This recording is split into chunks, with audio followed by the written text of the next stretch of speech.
একদিন জানতাম বাঘ শিকারের খোঁজে বনে বাজারে লোকালয়ে ঘুরে বেড়া, আজকা উল্টো জিনিস দেখলাম যে শিকার নিজের ইচ্ছায় গুটি গুটি পায়ে বাঘের গর্তে এসে হাজির হইছে।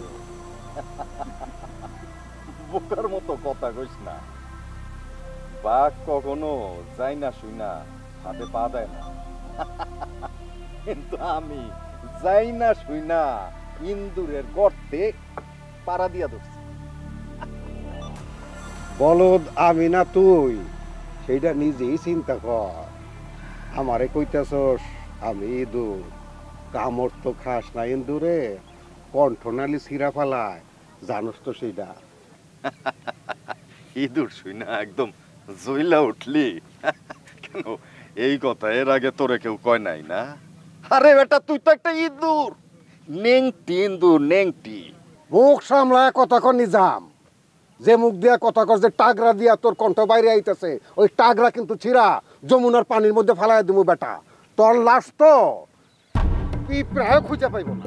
ওরে মা, তুই কি মনে করছিলি তোর এই যন্ত্র দেখা আমি ভয়ে থর থর কইরা কাঁপবো? ওইদিকে তাকায় দেখ, তাকা। তুই মারবি একটা আর ওইখান থেকে আসবে 5টা। বাদ দে, যে কথা কইতে আসছি সেই কথা শোন। আমি যে তোরে ভয় পাই না বা তোর আওয়াজ রে আমি পাত্তা দেই না, সেটা তুই অন্তত ভালো কইরা জানোস, না হইলে আমি তোর সামনে আসতাম না। শোন, যে কারণে আসছিস সেইটা শোন আগে। ওয়া ফালা আচ্ছা, তোর শালা কি জানি নাম? মানিক। মানিক। মানিক রে তুই কতটা ভালোবাসস? কত? আতখা মানিকের প্রশ্ন তুই আমারে করতাছস, ঘটনা কি? আমি কইতাছি কারণ যদি তোর শালার জীবনটা তুই বাঁচাইতে চাস তাহলে ভালোই ভালোই আমার বোনের জীবন থেকে ওরে সইরা যাইতে কো। তোর এই কথার মাইনে কি নিজাম? তোর শালা মানিক, ওর এত বড় সাহস আমার বোন রে প্রেমে ফেলছে। আমার বোনের জীবনে তোর শালার কোনো ছায়া আমি দেখতে চাই না। আবারও হাসাইলি তুই আমারে, এটা ভালো। বেশি বেশি হাসলে হার্ট ভালো থাকে, কলজা গুর্দা ভালো থাকে। ওই বেটা, তোর বইনে রে আমার শালা মাইনকায় ফান্দে ফালাইব কেন? উল্টাও তো হইতে পারে। তোর বইনে আমার শালা সম্পত্তি প্রতিপত্তি দেখা ওরে প্রেমের ফাঁদে ফালাইছে, হইতে পারে না? না না না, হইতে পারে না, কারণ আমার বোনটারে তো আমি ছোটকাল থেকে চিনি।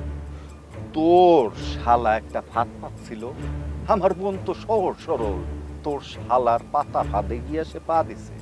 যাক বাদ দে, এত কথা কইতে চাই না। আমি যেটা কইলাম সেইটা করবি, না হইলে মানিকের জীবনে যে করুণ পরিণতি নাইমা আসবে, এই রকম করুণ পরিণতি আর কারো জীবনে তুই দেখতে পাবি না। কারো জীবনে দেখা লাগবো না, আমার চোখের সামনে যে খারাই না তার জীবনে দেখলি। আর মানিককে, আমার শালা মানিকে একটা যে পশম, এইটা সিরার ক্ষমতা তোর নাই। অলি, তুই লম্বা লম্বা কথা কইতাছস, কিন্তু মনের মধ্যে তো তোর দুঃখ দুঃখ করতেছে। আমি জানি জানি আমি যে কি করতে পারি, সেইটা গেলে কত ভয়ঙ্কর হইতে পারি। তোর মতো ভালো কিন্তু এই শহরে আর কেউ জানে না।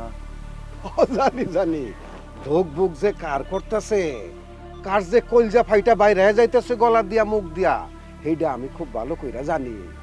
আমার শালা রে, তুই কিছুই করার আগে দুনিয়ার থেকে নিজেই কইলে মুদাও হয়ে যাবে। তুই ভাবলি কি কইরা? তুই কেমনে ভাবলি যে তোর বোন রে আমি আমার শালার বউ কইরা আমগো বাইতে তুইলা নিব? তার আগে আমার শালারে কুচি কুচি কইরা কাইটা এই যমুনার মধ্যে বাসায় দেব। তোর খাসি মানে তোর শালা, তারে তুই গুলি করবি না শোকেসের মধ্যে সাজায় রাখবি, সেইটা তোর ব্যাপার। আমি যেটা কইলাম সেইটা মাথায় রাখিস। আজকের পর থেকে আমার বইনের আশপাশে যদি ওই মানিকের ছায়াও দেখি না, ওই দিনই হবো মানিকের শেষ দিন। মানিকের নামের আগে মরম লিখতে হবে, কথাটা মনে রাখিস।